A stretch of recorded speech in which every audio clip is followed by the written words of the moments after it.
Higher Hertz – это музыкальный онлайн-журнал, который предлагает беспристрастное мнение реальных экспертов, а также обзоры, руководство и учебные пособия по всем вопросам, связанным со звуком.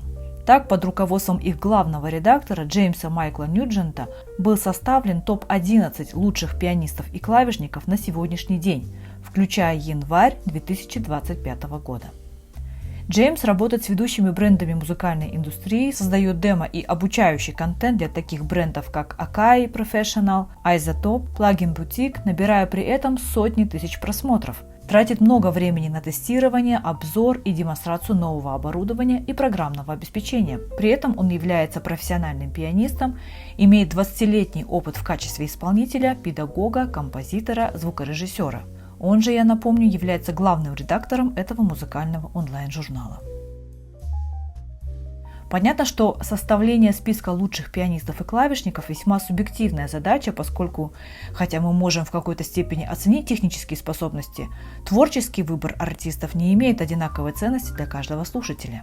Имея возможность выбирать из такого количества музыкантов мирового класса, первое, что следует установить, это некоторые правила, которые помогли бы найти и исключить потенциальных участников. И первое правило довольно очевидно, поскольку в списке указаны лучшие пианисты и клавишники мира на сегодняшний день, выбор сайта пал только на ныне живущих артистов. По большей части сосредоточились на артистах, которые добились известности в 21 веке, но за некоторыми исключениями. Помимо обладания виртуозным талантом и техникой, выбранные артисты оказали большое влияние и на других музыкантов, и даже на музыкальные жанры в целом. И вот несколько качеств, которые сайт по их описанию специально искал в каждом художнике по их собственным словам. Это виртуозная техника, уникальные способности, то есть какие-либо уникальные подходы к различным музыкальным элементам, ритму, гармонии, мелодии, идеальная артикуляция, эмоциональность и экспрессивность в игре. Итак, получился список из 11 музыкантов. Пианисты они или клавишники? В самом прямом смысле этого слова пианисты играют на акустическом фортепиано, а клавишники играют на одном или нескольких электронных клавишных инструментах, синтезаторах и так далее. Акустические и электрические инструменты звучат по-разному, что обуславливает разные техники и стили игры. Так что, говоря о лучших пианистах, для простоты по описанию на сайте их обобщенно отнесли к музыкантам, которые обычно играют традиционный или современный джаз или классическую музыку. Если мы говорим о клавишниках, то по умолчанию имеем в виду музыканта как члена какой-то группы, который использует в своей игре на клавишах различные звуки – фортепиано, синтезаторные соло, пэды, струнные, органы, а также тратит большое время на аккомпанемент в ритм-секции и обеспечение гармонического содержания, чем на сольные выступления. Роль типичного клавишника, возможно, не так сложна физически или технически, как роль концертного пианиста, однако важно не сбрасывать со счетов каждого клавишника, считая его чем-то менее ценным. Великий клавишник часто выступает в роли музыкального руководителя, обладая обширными знаниями в области аранжировки и инструментовки. Что еще важнее, многие клавишники являются пианистами мирового класса, которым просто больше нравится играть на клавишных. Итак, в контексте этого списка единственное различие заключается в инструменте, на котором они чаще всего играют на сцене, и ни один из них по умолчанию не лучше и не хуже. Вот величайшие пианисты и клавишники на сегодняшний день. Аргентинская пианистка Марта Аргерич, признана величайшей из ныне живущих классических пианистов. Дебютный концерт Марты состоялся в 1949 году, когда ей было всего 8 лет. Всемирно известная пианистка сейчас, в свои 80, все еще гастролирует. Если это не впечатляет, то скажу также, что виртуозность Марты не показывает никаких признаков угасания. Как классическая пианистка, Марта удостоилась практически всех наград, от премий до выступлений с ведущими оркестрами. За свою долгую и блестящую карьеру Марта выступала практически со всеми ведущими оркестрами Америки и Европы, включая бостонские и лондонские симфонические оркестры.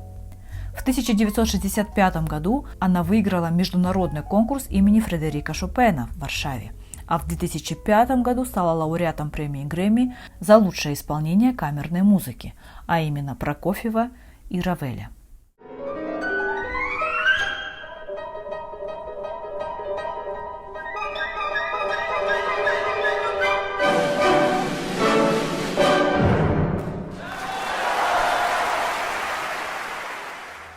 Джейкоб Коллиер, обладатель множества премий Грэмми, английский певец, аранжировщик, композитор, продюсер и мультиинструменталист. Он делает все. Хотя Джейкоб играет на сцене на разных инструментах, все же чаще на клавишных и своем верном вокодере. Тем не менее, его первым инструментом является фортепиано. Джейкоб вырос в очень музыкальной семье, и его дарование развивалось с раннего возраста, а затем он учился в Лондонской Королевской академии музыки. Там он изучал джазовое фортепиано. Его мать, Сьюзен Коллиер, скрипачка, дирижер и профессор в этой академии. Джейкоб стал известен благодаря нескольким вирусным видеороликам на YouTube, прежде чем его взял под свое крыло великий Квинси Джонс. И с тех пор карьера Джейкоба шла все лучше и лучше. Многие музыканты и поклонники очарованы любовью Джейкоба к гармонии и его взглядами на эту тему. Он также обладает врожденной способностью к удивительно быстрому обучению, пониманию музыкальных концепций и преподаванию их в очень разговорной форме. А еще у него невероятно точный слух, если вам и этого мало. And you can go,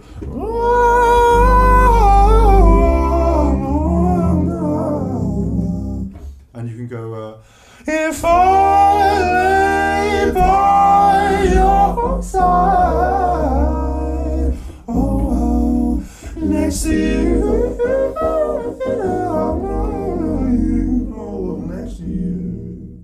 Кори Хенри – еще один бывший вундеркинд, выросший на госпель-музыке, что является прекрасным музыкальным образованием для любого человека.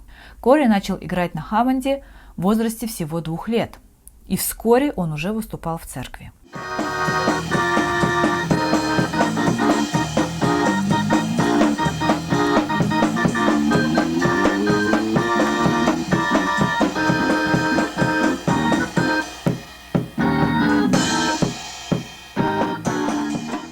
Хотя Кори и так был в центре внимания джазовой элиты Нью-Йорка, его выступление в качестве клавишника во всемирно известной джаз-фанк-группе Snarky Puppy привело к нему уже всеобщее внимание. Катализатором этого, несомненно, стало его знаменитое соло в композиции «Linges». И это соло является примером музыкальности и виртуозной техники высочайшего уровня. Он один из самых эмоциональных и экспрессивных исполнителей 20-х годов 21 века. Ван Юцзя – пианистка из Китая, которая получила признание критиков еще в подростковом возрасте. Однако международное внимание к ней пришло в 2007 году, когда она заменила невероятную Марту Аргерич в качестве солистки Бостонского симфонического оркестра. Ван Юцзя училась в Центральной консерватории музыки в Пекине, а затем поступила в знаменитый институт музыки Кертиса в Филадельфии. Уникально одаренная пианистка известна энергичными и харизматичными выступлениями. Она является воплощением современного пианизма, одна из ведущих артисток своего поколения. Одним из известных примеров ее виртуозности является ее исполнение полета шмеля Римского-Корсакова. Ван Юцзя привлекает внимание не только своей виртуозной игрой, но и появлением в облегающих мини-платьях и в обуви на высоких каблуках от французского дизайнера Кристиана Лубутена. Ее экстравагантный стиль одежды часто вызывает активные обсуждения в СМИ. Сама же Ван Юцзя считает, что ее внешний вид отражает эмоциональную интерпретацию музыки, которую она исполняет.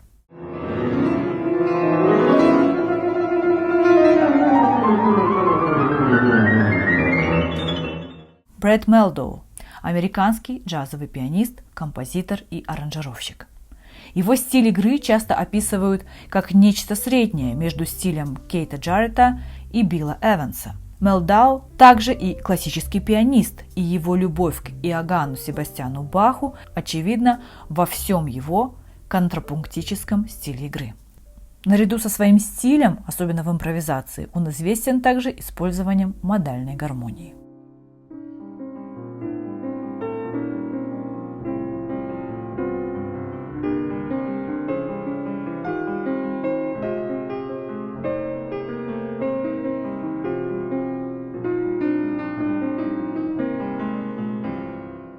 Роберт Гласпер – американский джазовый пианист, который уникальным образом сочетает джаз, хип-хоп и элементы других жанров в своей музыке.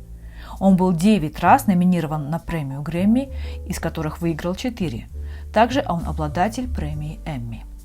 В юности Гласпер окончил Высшую школу исполнительских искусств в Хьюстоне, а затем поступил в школу джаза на Манхэттене в Нью-Йорке. Гласпер был продюсером, композитором и аранжировщиком в фильме «Убить трубача» 2015 года. Это биографический художественный фильм о жизни легендарного джазового трубача Майлза Дэвиса, который, по словам Гласпера, больше всего повлиял на него. Саундтреки в основном состоят из аранжировок и интерпретаций некоторых известных композиций Дэвиса, за исключением нескольких треков, написанных самим Гласпером.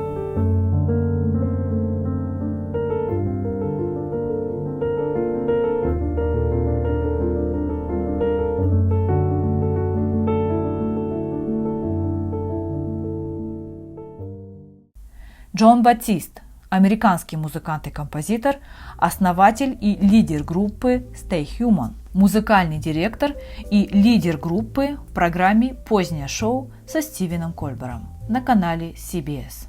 Он выступал и записывался со многими известными артистами в различных жанрах – со Стиви Уандером, Принцем, Ленни Кравицем, Эдом Шираном.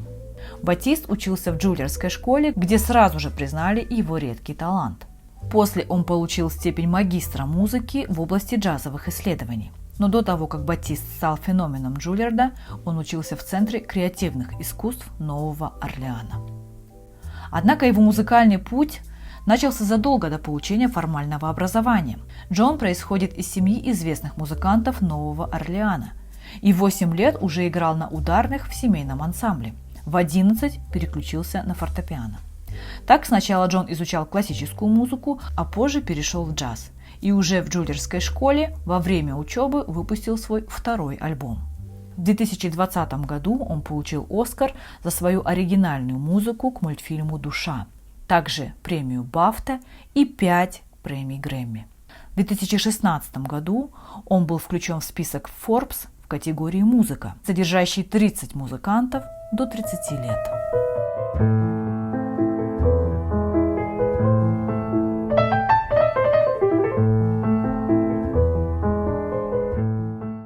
Доми – молодая клавишница родом из Франции. Доми и Джейди Бек – это джазовый дуэт Домитиль Галь и Джеймса Дениза Бека из Техаса, который играет на ударных. Их дебютный альбом в 2022 году был выдвинут на премию Грэмми как лучший новый артист и как лучший инструментальный альбом.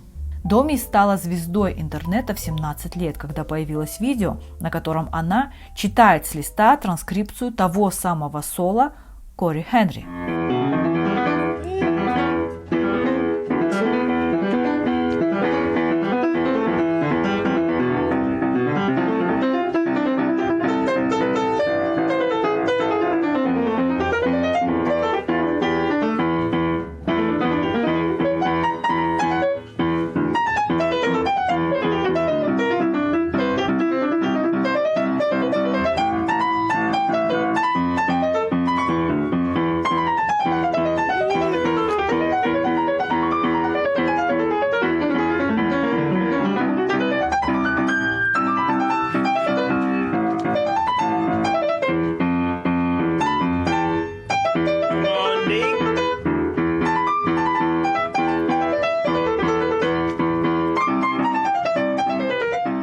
Насколько бы впечатляющим ни было это видео, оно было лишь вершиной айсберга таланта Доми.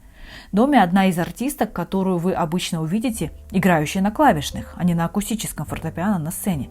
Но не заблуждайтесь, она самая дипломированная пианистка, какую только можно найти в ее возрасте. После обучения в консерватории Нанси и Парижской консерватории, куда поступает всего 3% абитуриентов, Доми окончила и музыкальный колледж Беркли в США. У нее уникальный стиль, она регулярно сотрудничает с такими известными артистами, как Thundercat, Mono Neon и Anderson .Paak. Хоть я и не являюсь ярой поклонницей каждого ее творческого выбора, я восхищаюсь ее талантом. Она сама о своем стиле игры говорила следующее, цитирую: «Я понятия не имею, какую музыку мы делаем. Я не думаю о категориях. когда мы создаем или играем, потому что я считаю, что это нас ограничивает. Хотя я часто говорю, что мы играем мягкую японскую самбу с низкой точностью.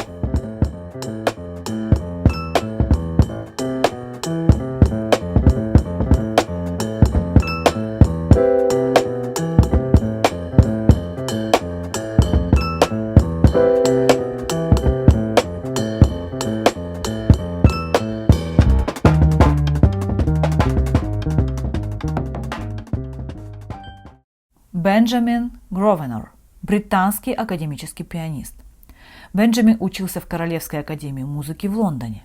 По окончанию обучения Бенджамин получил Королевскую премию за выдающиеся достижения, будучи названным лучшим студентом 2012 года. Хотя Бенджамин обратил на себя внимание публики еще в далеком 2004, убедительно добившись победы на конкурсе молодых музыкантов BBC.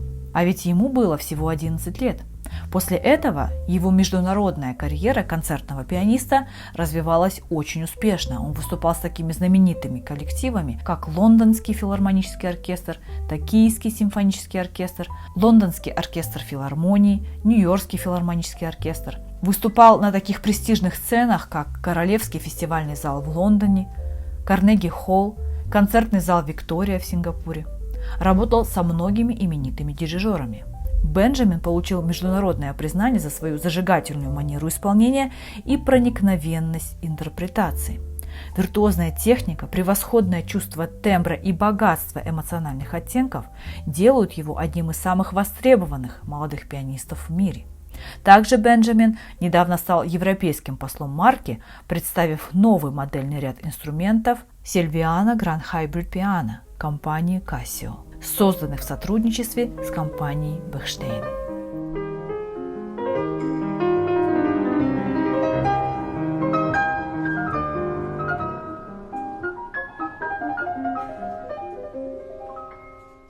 Даниэль Баренбойм – один из самых известных и востребованных музыкантов нашего времени, пианист и дирижер. Он обладатель всех возможных наград и почетных званий, среди которых одних только Грэмми 6 штук. А также он является человеком, чей личный и профессиональный авторитет настолько высок, что его влияние давно уже вышло за рамки музыки и культуры. Как и его соотечественница Марта Аргерич, Даниэлю уже более 80 лет, но он все еще выступает. Когда я выступаю как пианист, то стремлюсь видеть в рояле оркестр, а когда стою за пультом, оркестр кажется мне роялем. Так он говорит о себе. В Аргентину из России предки Даниэля Баренбойма перебрались, спасаясь от еврейских погромов начала XX века. Родители были пианистами, они и стали учителями маленького Даниэля. Сначала с ним занималась мать, затем отец. Других педагогов по фортепиано у Баренбойма не было. Как музыкант-вундеркинд он дебютирует в Буэнос-Айресе в 7 лет. В 10 лет будет играть концерты в Зальцбурге с оркестром Моцартеума. Также в Париже, в Риме, выезжая в Европу уже из Израиля, куда семья эмигрирует в 1952 году. Впрочем, сам юный музыкант задержится здесь ненадолго. Уже через 2 года, в 1954, он возьмет уроки дирижирования у Игоря Маркевича в Зальцбурге. А с 1956 года будет учиться композиции у знаменитого педагога Парижской консерватории Нади Буланже. Занятия эти прервутся гастрольными турами. С середины 60-х годов XX века все больше времени Баренбойм будет уделять дирижированию. Нередко музыкант будет совмещать и оба амплуа, дирижируя оркестром за роялем. Именно так он и запишет все фортепианные концерты Моцарта с английским камерным оркестром, которым будет руководить с 1965 года. Еще в 1999 году музыкант основал необычный сессионный коллектив «Западно-Восточный диван», в котором посадил за соседние пульты оркестрантов из Израиля и Палестины. Так через музыку Баренбойм ищет выход из сложившегося конфликта двух стран, двух культур, внося свой вклад в его преодоление. Активно концертируя как пианист и дирижер, выступая с лекциями по миру, отстаивая идеи взаимопонимания и толерантности, Даниэль Баренбойм собрал множество наград от разных стран. Среди них офицерский крест за заслуги перед ФРГ, рыцарский орден Великобритании и орден почетного легиона Франции. Также Вестфальская и Гессенская премии мира, медаль Гёте и медаль Мозеса Мендельсона за вклад в международное взаимопонимание. Ну и если не упоминать последнего музыканта из этого топа, по словам их главного редактора, то это просто совершать преступление в обсуждениях лучших пианистов и клавишников на сегодняшний день. И это победитель премии Music Radar, как лучший клавишник всех времен. И, конечно же, это Джордан Рудес, американский клавишник и композитор, наиболее известный по своей роли в рок-группе Dream Theater.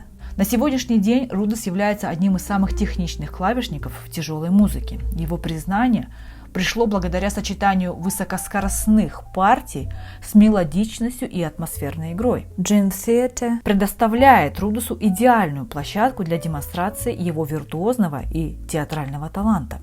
Хотя Джордан известен как мастер игры на клавишных и синтезаторах, его музыкальная жизнь началась как вундеркинда в области классического фортепиано. Джордан посещал отделение подготовки к колледжу в Джулиерской музыкальной школе, но вопреки советам родителей и преподавателей, после первого года в колледже Джулиер он оставил классическое фортепиано и стал пробовать себя в сольной карьере клавишника. Сейчас Джордан – плодовитый, студийный и сценический музыкант, но также он находит время для участия в отраслевых выставках. Музыка, которую создает Джордан Рудес, отличается высокой техничностью исполнения. Наиболее ярко его талант проявлен в разноплановых сольных альбомах, стиль которых варьируется от джаза и фьюжена до прогрессивного рока и спокойных фортепианных композиций.